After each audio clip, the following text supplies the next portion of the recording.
আমাদের জন্য চা বানাইতে আছে, ঠিক আছে? এই ছেলেরা এত পরিশ্রম করে, না এই ছেলেরা এত পরিশ্রম করে বিদেশে বাড়িতে, আমি একটা মানে সত্য কথাটাই বলি, এই ছেলেরা বাড়ি সিলেট, হ্যাঁ, কিন্তু বিদেশে বাড়িতে কিন্তু পরিশ্রমটা এটাই পাকান সমস্যা।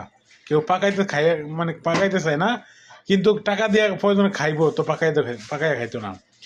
এই ছেলেরা পরিশ্রম করার পরে পাকায় আমাদের জন্য, আমরা 15-16 জন মানুষ একসাথে খাই, কিন্তু একদিনে এর মাঝে কোনো অলসতা কাজ করে নাই, আমি দেখি নাই যে আমি পাকামু সবাই খাইবো। না, আমি পারতাম না। আজকে 1.5 বছর ধরে আমাদের আমরা পাকায় খাওয়াইতেছে। তো আসলে এরকম প্রত্যেকটা রোমে রোমে একজন থাকাই উচিত, যে মন সাদা থাকবে, যে ফাঁকাইবো কিন্তু নিজে বিনিময়ে কোনো চাইবো না, কোনো কারোর সাথে কোনো তর্কও করবো না।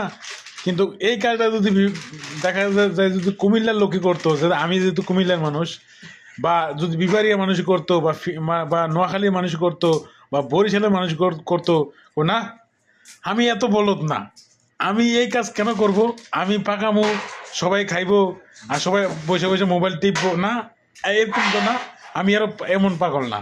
এটা সত্যই সবাই কম্পেয়ার করতো, কিন্তু এই ছেলেটা কম্পেয়ার করে না, কিন্তু অক্লান্ত পরিশ্রম করে যায়। আসলে এটার বিনিময়ে একদিন পাবে, এটা প্রতিদান অবশ্যই পাবে। কোনো এক সময় দেখা গেছে যে যদি তার বিয়ে শাদী করে বাচ্চা কাচ্চা হয়, বড় হইলে ওই বাড়ি কোথায়, মানে বলবো যে সিলেট, তোমার বাপের নাম কি নাজমুল ছিল গুলো, পরে সমস্যা, আরে তোমার বাবাই আমরা খাওয়াইছিল, আজকে তুমি বসে থাকো আমরা খাওয়াই, এরকম একটা পদ্ধতি পাইতে পারে কোনো এক সময় মজা।